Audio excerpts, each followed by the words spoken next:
or is this something you already knew or already suspected?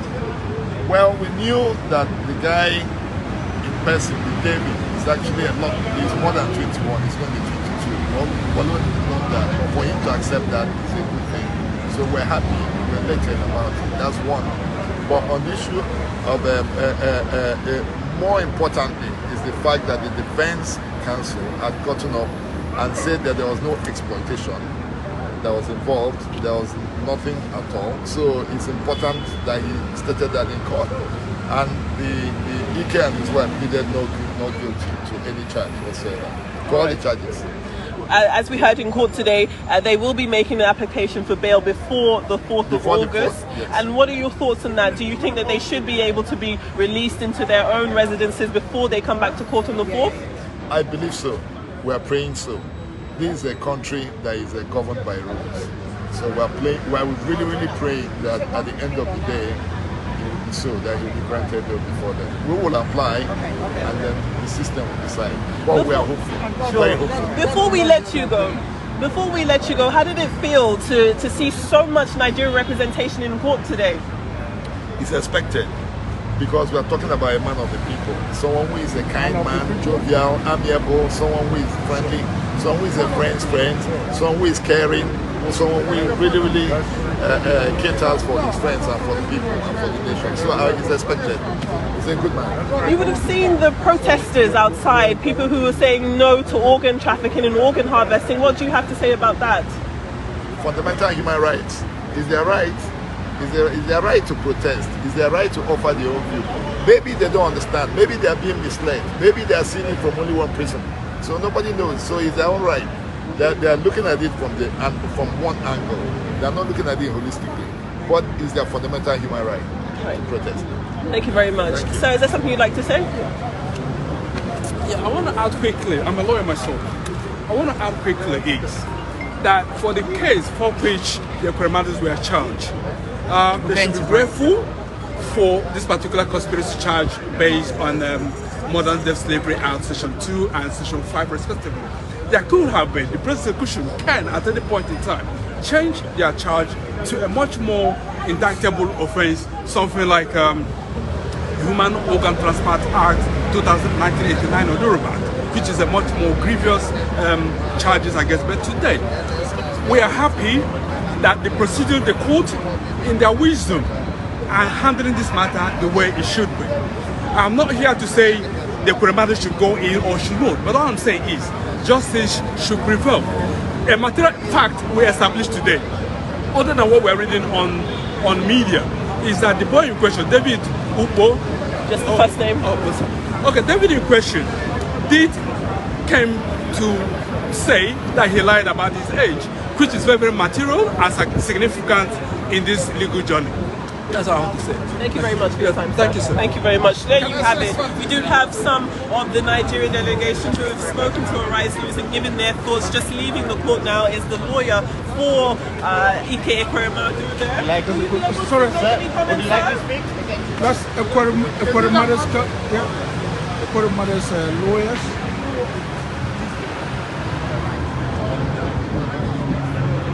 Right, they go. I wish I got them.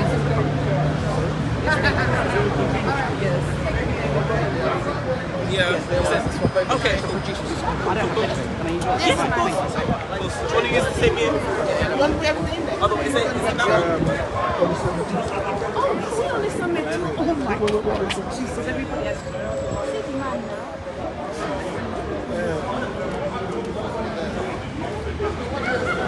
Yeah, we are still here, and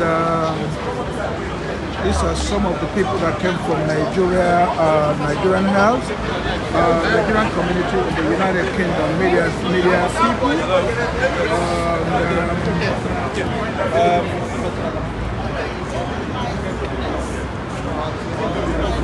It has been a wonderful sitting. As you can see, that the turnaround of this case today was the young man agreeing that he lied to everybody that he's a minor. So so Ekweremadu is according to his lawyers, they can apply for bail before the 4th of August. That's in a couple of weeks. So the issue of conspiracy to exploit that young man has been dropped by the prosecutors. The conspiracy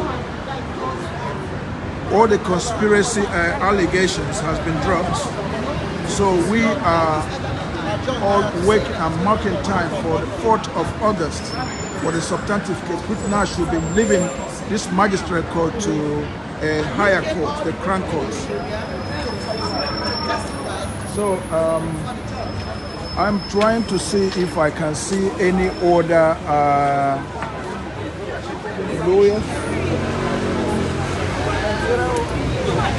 So can I bring you on? Hello, Russ. How you doing? Yeah. Any summary about what the president is today? Any summary about the president? I am on. You are live. Can you give my audience the summary of what actually transpired? The lawyer and okay. I think you can do justice. What's your name, please? My name is Dami. Dami It's a pleasure. Dami is in front of the court. Yeah. Right, and she witnessed exactly that. She has done a lot of research about this case, and to my understanding, she has a sound, a sound knowledge of what's going on. So can you give my audience a little brief of the proceedings today? So essentially what happened today was the case was slated for 10 a.m. this morning. Due to transport delays of one of the defendants, the case actually kicked off just on or about 12:30. Both defendants identified themselves to the court, at which point the first point that was raised was the issue arising from the hearing that happened on the 23rd of June in relation to seeking the Attorney General's consent for jurisdiction purposes.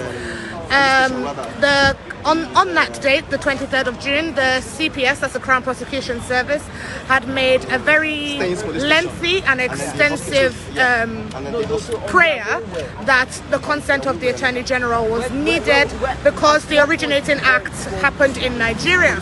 However, today, they sort of backtracked on that, saying that actually the Attorney General's consent is not needed.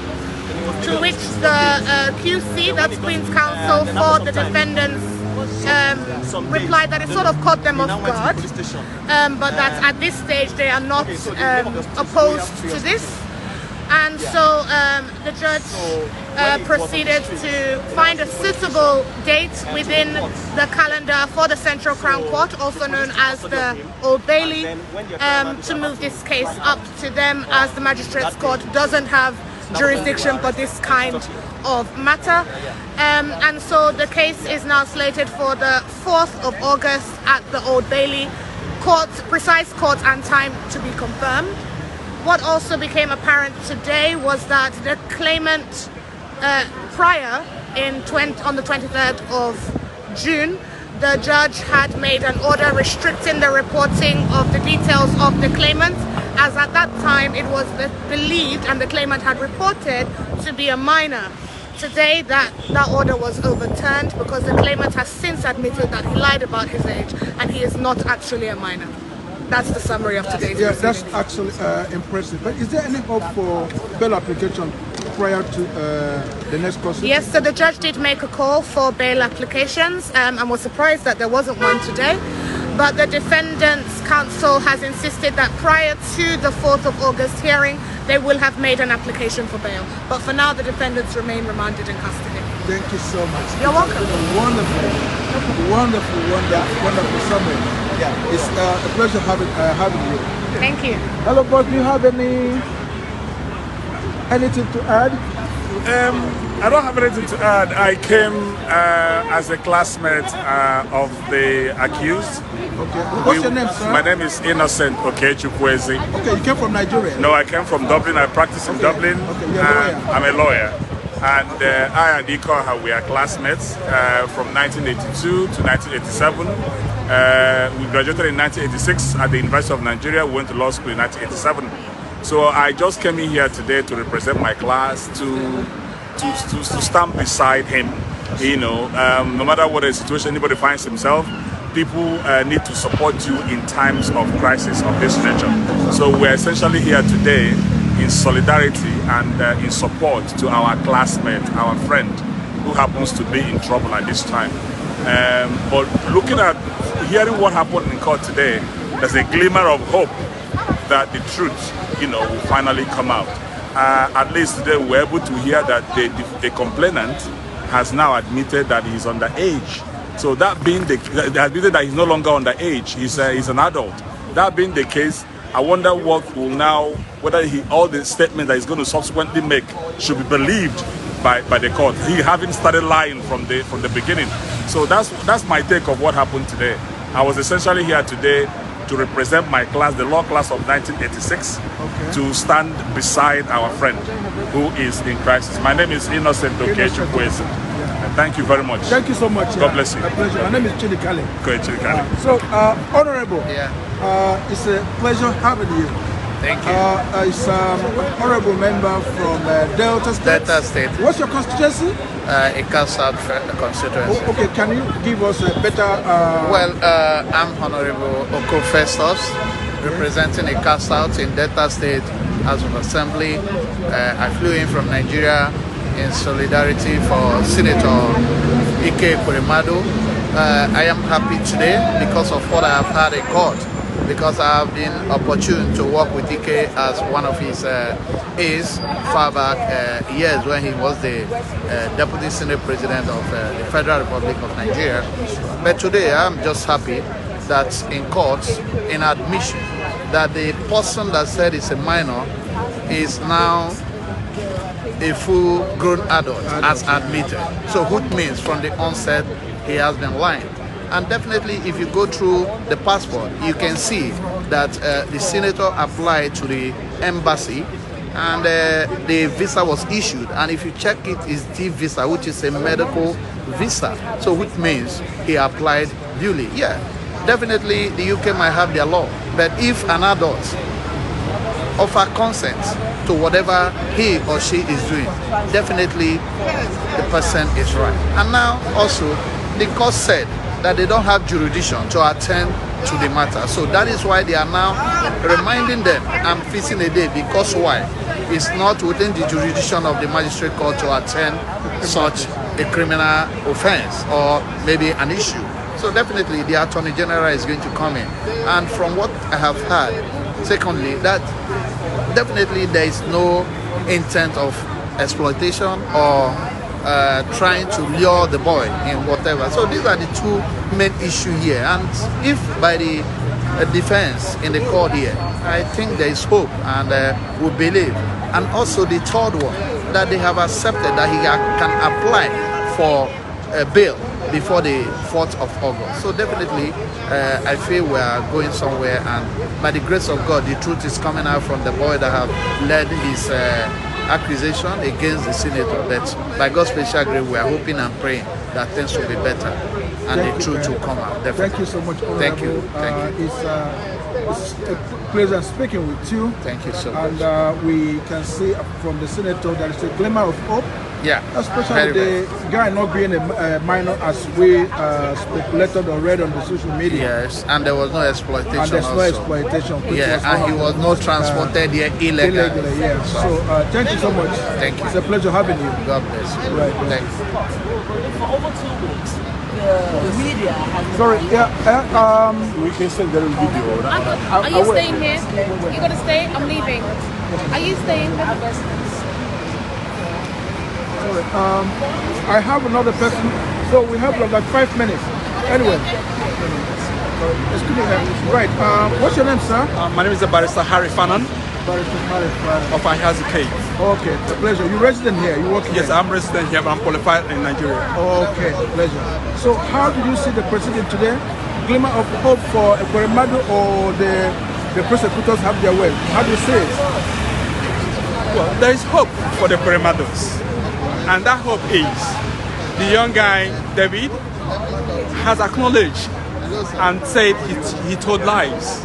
and to that effect that he is no longer 15 and he is 21. And that is what is going forward, and it is making this particular matter. The admittance of the young man David that he is not 15 years old, he is 21. It's very, very material in this particular matter, and it makes the matter going to be a longer thing. What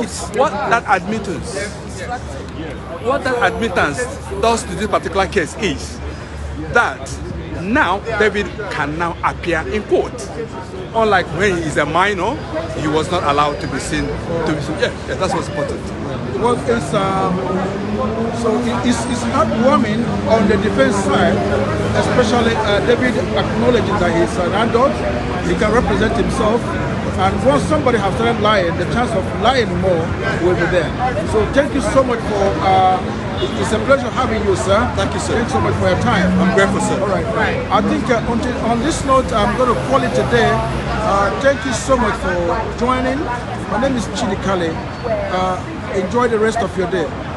Bye.